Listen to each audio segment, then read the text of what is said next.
100 কোটি টাকা আমাদের ফান্ডে এসেছে। হ্যাঁ, মেনে নিলাম 100 কোটি টাকা আমাদের ফান্ডে এসেছে। 100 কোটি টাকা কিভাবে ভাগ হবে? যারা নিহত হয়ে গেছে তাদের পরিবারে 5 লাখ, ঠিক আছে, একটা দেহের নাম 5 লাখ। কিন্তু আমি বলতে চাই, আপনারা যে কথা প্রোগ্রামে বলেছেন, যারা সমন্বয়ক আছেন তাদের উদ্দেশ্যে, যদি আমি আজকের এই ভিডিও থেকে কোনো কিছু নাও পাই গভর্নমেন্ট থেকে, আমি খুশি। কারণ আমি এই রাষ্ট্রের জন্য চোখ দিছি শুধু স্বৈরাচার শেখ হাসিনার জন্য, আমি কারোর জন্য দেই নাই। এখন আমার যদি আগামী প্রজন্মে যদি আরও 1 বছর লাগে আমার সুস্থ হয়ে উঠতে, আমি সুস্থ হয়ে আমার সংসার আমি চালাবো, কারো দায়ভার নেওয়া লাগবে না। কারণ এই কদ্দুর অনুদানের জন্য আমি রাষ্ট্র স্বাধীনে নামি নাই, আমি বৈষম্য বিরোধী ছাত্র আন্দোলনে নামি নাই, আমার সহকারী যোদ্ধা যারা আছে তারা নামে নাই।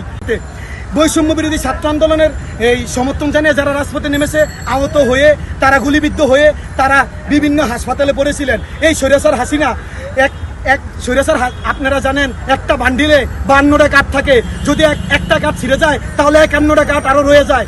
এই বর্তমান বাংলাদেশে এই একটা কাঠ স্বৈরাচার হাসিনা শুধু ইন্ডিয়াতে চলে গেছেন, তার এখনো এই বাংলাদেশে 51টা কাঠ রয়ে গেছেন। সেটা হলো ছাত্রলীগ, যুবলীগ, আমলীগ, স্বেচ্ছাসেবক লীগ, এমন পুলিশ বাহিনী। এই পুলিশ বাহিনী এখনো, যেমন আমি গতকালকের কথাই বলি, মিরপুর 2 নম্বরে মডেল থানায় একটা মামলা হয়েছে বৈষম্য বিরোধী ছাত্র আন্দোলনের সমন্বয়ক যারা আছিলেন বা যারা আন্দোলনে গিয়েছেন তাদের নামে মামলা হচ্ছে। কেন? আমরা যুদ্ধ করে কি ভুল করেছি? আমরা কি এই রাষ্ট্রে জন্মগ্রহণ করে ভুল করেছি? আমরা এখনো নাগরিকতা পাই নাই। আমরা যে যুদ্ধ করেছিলাম 2024-এ এসে আগস্টের 5 তারিখে যে স্বাধীনতা পেয়েছিলাম, আমরা মুক্ত আকাশে খুলে উড়ার জন্য আমরা উড়ে বেড়াবো সেই আশায়, কিন্তু এই আশা আমাদের ব্যক্ত হয় নাই। এই সরকারের কাছে আমার অনুরোধ থাকবে, বৈষম্য বিরোধী ছাত্র আন্দোলনের যারা সমন্বয়ক আছেন তাদের কাছে আমার বিপুলভাবে অনুরোধ থাকবে, আপনারা জানেন আমাদের এখানে যারা আছে সবাই সহকারী যোদ্ধা, কেউ সমন্বয়ক হওয়ার চেষ্টা করি নাই। আমরা চাই না রাষ্ট্রের কোনো বড় পোস্ট। আমরা আজকে দাবি নিয়ে এসেছি, আমাদের চিকিৎসা পুনরায় করা হবে। আমাদের যাদের চোখের দৃষ্টি এখন চলে গেছে, আমাদের যাদের ভাইয়ের চোখে গুলি আছে, আমাদের যাদের ভাইয়ের ইনজুর্ড হয়ে পাও গেছে গিয়া, পঙ্গুত্ব হয়েছে, তাদের কমিটমেন্ট দিতে হবে। আমাদেরকে উন্নত চিকিৎসা করার জন্য যদি বাইরে নেওয়া হয়, বাইরে নিতে হবে, যদি বাইরে নেওয়ার দরকার হয়। আমরা চাই আমরা চোখের দৃষ্টি ফিরত পেতে। আমাদের ফ্যামিলি নিয়ে আমরা এখন কি দুর্যোগে আছি এটা শুধু আমরা জানি একমাত্র, আর কেউ জানে না। কারণ কেউ আমাদের সাথে প্রশ্নবিদ্ধ করে নাই, কেউ আমাদেরকে জিজ্ঞাসা করে নাই। আমার ফ্যামিলি নিয়ে জুলাইয়ের 17 তারিখ থেকে আমার এখনো বাসা নেই। আপনারা এই মিডিয়ার মাধ্যমে, আমার মিরপুর বাসা 1 নম্বরে, আমার এখনো বাসা নেই। আমার মা আছে দেশের বাড়ি চাঁদপুরে, আমার ছেলে আছে, আমার ওয়াইফ আছে মিরপুর 12 নম্বরে, আমি আছি এক জায়গাতে। এই যে সজীব ছেলেটা, তার কি পরিস্থিতি, তার কি অবস্থা, তার দুইটা ছেলে, তার চোখের এখনো অপারেশন হয় নাই। সে 19শে জুলাই গুলি খেয়েছে, এখনো কেন তার অপারেশন হয় নাই? এই যে শুভ, এই যে আমাদের বড় ভাই, এরপরে এই যে 8টি গুলি কেন রয়েছে এখনো, তার চোখে কেন 8টি গুলি? সে কি যুদ্ধ করে ভুল করেছিল? আমাদের গভর্নমেন্ট থেকে যে ট্রিটমেন্ট দিছে, কি ট্রিটমেন্ট দিল আমাকে? আমি কি ট্রিটমেন্ট পেলাম? আমরা এই দেশে বৈষম্য বিরোধী ছাত্র আন্দোলন করেছিলাম, একতরফা সরকার পতন আন্দোলনে নেমেছিলাম। শুধু আমরা এই রাজপথে স্বৈরাচার বিরোধী আন্দোলন করেছি। সারা বাংলাদেশে বর্তমানে এখনো যুবলীগ, স্বেচ্ছাসেবক লীগ, আমলীগ, তারা প্রতিটি ওয়ার্ডে আমাদের ভাইদের উপরে হামলা চালাইতেছে। বৈষম্য বিরোধী ছাত্র আন্দোলনের সমন্বয়ক যারা আছে তারা কেন ইউনিট পর্যায়ে এখনো আমাদের একজন সমন্বয়ক তৈরি করে নাই? আর তারা কেন সমন্বয়ক দাবি করে তারা প্রতিটি প্রোগ্রাম, প্রতিটি সবকিছু করতেছে? এখন আসেন আপনারা, আমাদের জন্য তারা কি উপহার নিয়ে আসছে? এই বিবৃতিতে শুনতে পারলাম 100 কোটি টাকা আমাদের ফান্ডে এসেছে। হ্যাঁ, মেনে নিলাম 100 কোটি টাকা আমাদের ফান্ডে এসেছে। 100 কোটি টাকা কিভাবে ভাগ হবে? যারা নিহত হয়ে গেছে তাদের পরিবারে 5 লাখ, ঠিক আছে, একটা দেহের নাম 5 লাখ। কিন্তু আমি বলতে চাই, আপনারা যে কথা প্রোগ্রামে বলেছেন, যারা সমন্বয়ক আছেন তাদের উদ্দেশ্যে, যদি আমি আজকের এই ভিডিও থেকে কোনো কিছু নাও পাই গভর্নমেন্ট থেকে, আমি খুশি। কারণ আমি এই রাষ্ট্রের জন্য চোখ দিছি শুধু স্বৈরাচার শেখ হাসিনার জন্য, আমি কারোর জন্য দেই নাই। এখন আমার যদি আগামী প্রজন্মে যদি আরও 1 বছর লাগে আমার সুস্থ হয়ে উঠতে, আমি সুস্থ হয়ে আমার সংসার আমি চালাবো, কারো দায়ভার নেওয়া লাগবে না। কারণ এই কদ্দুর অনুদানের জন্য আমি রাষ্ট্র স্বাধীনে নামি নাই, আমি বৈষম্য বিরোধী ছাত্র আন্দোলনে নামি নাই, আমার সহকারী যোদ্ধা যারা আছে তারা নামে নাই। আমাদের জন্য, নিহতদের জন্য 5 লাখ টাকা, আহতের জন্য 1 লাখ টাকা। আমি বলতে চাই আপনাদের কাছে, আমরা যারা রুগী ছিলাম প্রতিটি হাসপাতালে আমাদের রুগীদের ফাইলে লেখা ছিল গানশট, আমাদের রুগীদের ফাইলে লেখা ছিল গানশট। আমরা 19শে জুলাই থেকে যারা আহত হয়েছি, এখন আজকে কয় তারিখ, এই 2.5 মাস যাবৎ আমাদের রিপোর্টগুলো তারা কেন বাইর করতে পারে নাই? আসেন আপনারা কথা বলি, আমরা কিভাবে যারা আহত হয়েছে তাদের ব্যবস্থামূলক আপনারা এই যে ফাইলে দেখেন, এখানে লেখা আছে গানশট, এখানে লেখা আছে গানশট লেখা আছে।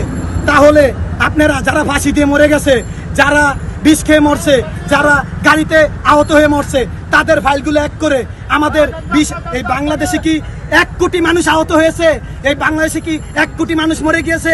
আমাদের লিস্টটা বাইর করতে 1 মাস কেন বের হয়ে গেল? আমাদের পুনর্বাসনের ব্যবস্থা করতে কেন এত দেরি হলো? কেন আপনারা প্রতিটি ওয়ার্ডে, প্রতিটি জেলায় কেন আমাদের সাথে সমন্বয় না করে, আমাদের পুনর্বাসনের ব্যবস্থা না করে, আমাদের ভবিষ্যতে বাণী না ভেবে আপনারা কেন প্রতিটি রাস্তায় নেমে গেলেন? আমি আরেকবার বলতে চাই, আমরা বর্তমানে বৈষম্য বিরোধী ছাত্র আন্দোলন করেছি শুধু কারো পকেট বাড়ি করার জন্য না। কোন গভর্নমেন্ট আসলো এটা আমাদের দেখার বিষয় না। আমরা আমাদের পূর্ণ সম্মান চাই। আর আজকে আপনাদের মিডিয়ার মাধ্যমে আমি বলে দিতে চাই, স্বৈরাচার শেখ হাসিনা গণভবনে 16 বছর রয়েছেন। আমাদের উপদেষ্টা যারা আছেন তারা বলছেন যে এই গণভবনকে তারা জাদুঘরে পরিণত করবে। আমরা এটাতে সহমত। সবাই সহমত কিনা?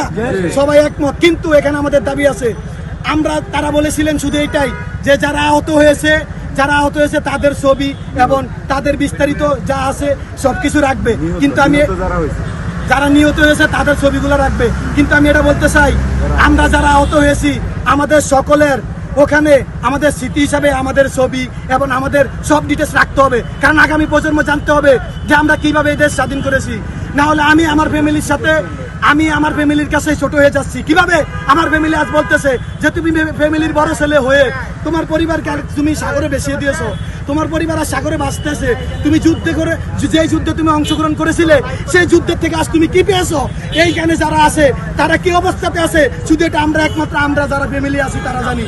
তারা আমাদেরকে 1 লাখ টাকা ফেসবুকে স্ট্যাটাস দিয়ে সান্ত্বনা দিচ্ছে। এই 1 লাখ টাকা দিয়ে কি করবো? আমরা এখানে যারা আছি সকলে না হলো 2 থেকে 4 লাখ, 5 লাখ, 6 লাখ, 10 লক্ষ টাকাও দেনা হয়েছে আমরা এখানে এই 2.5 মাসে। আর তারা আমাদেরকে পুনর্বাসনের জন্য 1 লাখ টাকার বলে। এই যে রানিং 2.5 মাস আমাদের সংসার, আমরা রাজপথে কিভাবে আছি, আমাদের পরিবার নিয়ে আমরা কিভাবে আছি, আমাদের টাকা পয়সা কিভাবে আমরা দেনা আমার সংসার, আমার দোকান, আমার সবকিছু আমি বিক্রি করেছি। এই যে বিকাবের ড্রাইভার শুভর গাড়ি বিক্রি করা হয়েছে। এই যে বড় ভাই উনি হাসপাতালে বারান্দায় আমার সাথে চক্ষু স্টুডিওতে কাটরিয়ে ঢুকে মরেছে। কোনো সময় কি গিয়েছিলেন আমাদের সাথে দেখা করতে? তাদের সময় নেই কেন? তারা যখন কোটা নিয়ে আন্দোলনে নেমেছিলেন আমরা কি দেশের সাধারণ জনগণ তাদের পাশে ছিলাম না? আমরা ভুক্তভোগী হিসেবে জানি এই যে ভাই বললো ব্যথা কারে বলে, কষ্ট কারে বলে, যন্ত্রণা কারে বলে। ওই জায়গা থেকে আমার থেকে মনে হয়েছে যে আমার আহতদের আমার কিছু পরিচয় আছে। হ্যাঁ, আমি এখন আমার পরিচয় দিতে চাই না। আমাদেরকে তো অলরেডি আমরা সেনাবাহিনীর সদস্য এবং কি পুলিশ সদস্যকে ডাকলাম, আসেন এদিকে আসেন, কথা বলেন। এখানে আমরা কেন আসি?